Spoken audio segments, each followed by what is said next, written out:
I'm joined by the U.S. Ambassador to NATO, Julianne Smith, joins me right here on the program ahead of next week's NATO summit in Washington, D.C. Ambassador, a pleasure to have you on the program. Thank you so much.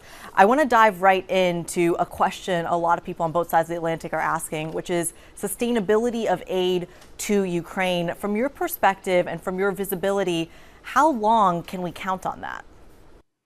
Well, what I see here inside the NATO alliance is strong unity by all 32 allies to keep supporting our friends in Ukraine. This isn't just a case of the U.S. providing important economic, humanitarian, and security assistance. This is a case where all of our friends in NATO are doing their fair share. And let me just note that when Europeans in particular invest in capabilities to donate to the Ukrainians, they often come to the United States and purchase weapons and capabilities and assets from the U.S. because they're best in class.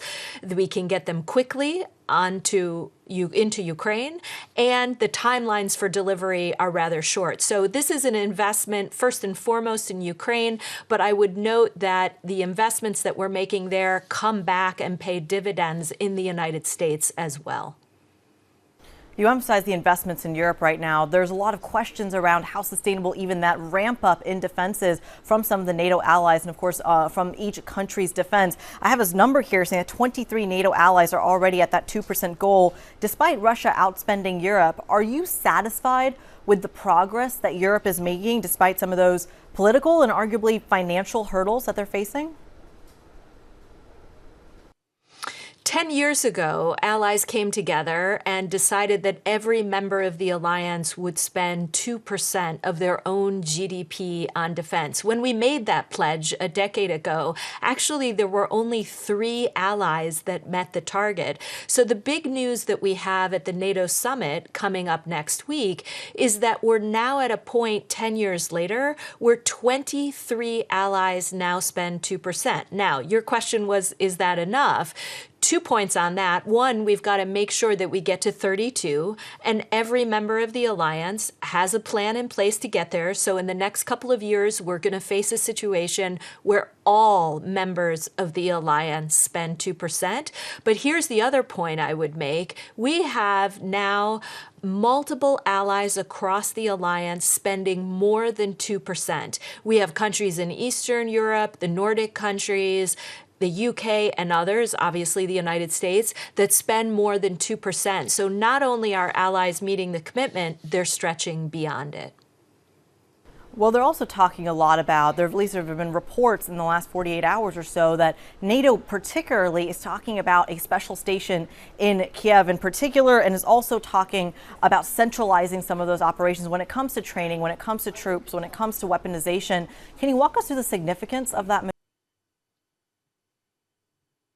Sure. So when we get to the summit next week, we're going to have a couple of different deliverables for Ukraine. One is that we are now here at NATO going to take over the coordination of some of the assistance that's flowing into Ukraine. We've had many years, well, 2 years, where many countries have come together to offer assistance to Ukraine, and NATO is now going to be coordinating all of those efforts to bring order to all of the generous support being provided to them.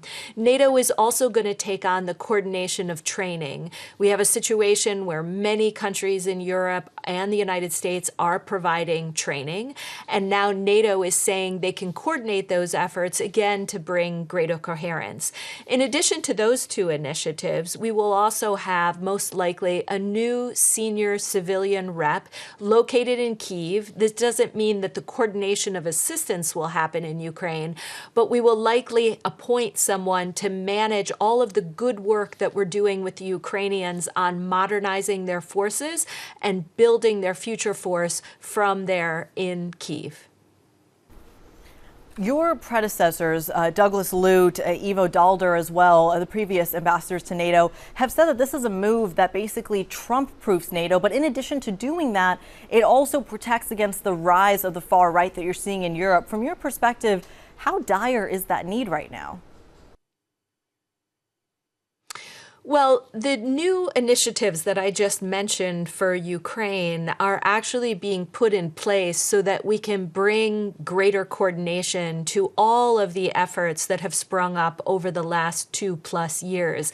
It's not necessarily about guarding against political change. I mean, look, the alliance is 75 years old, and it has dealt with many decades of political changes, different administrations coming in on both sides of the Atlantic. So we can cope with that irrespective of what happens. This is about helping the efforts that are being provided to support Ukraine, coordinating them and bringing them all together under one roof. And NATO feels like it has some institutional advantage in doing that, since it helped so many members in Eastern Europe transition into the alliance to become full-fledged members over the last 20 years. So modernizing, helping a country modernize its forces is something that we know how to do here in NATO HQ, and that's why NATO is moving out with these new initiatives.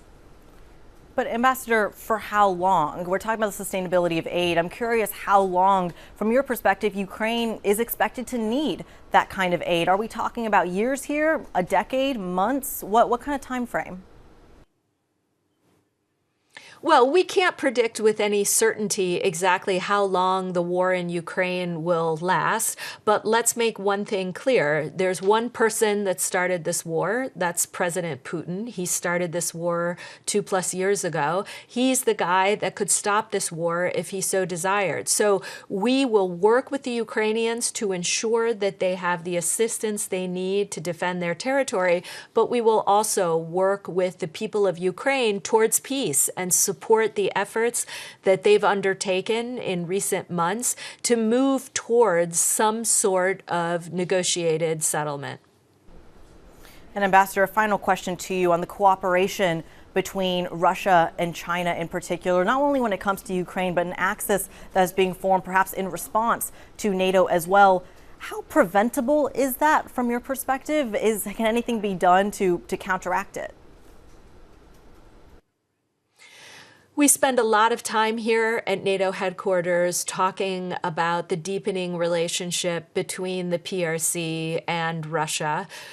China takes every effort, every chance it can get to argue that somehow it's a neutral player in this war in Ukraine. But in reality, the PRC is providing a long list of dual-use components, things like machine tools and microelectronics that are enabling Russia to pursue this war of aggression in Ukraine. So here inside NATO, we're making sure that we can expose the fact that the PRC is no longer a neutral player and warn China about the risks of getting behind Russia in this unprovoked war of aggression.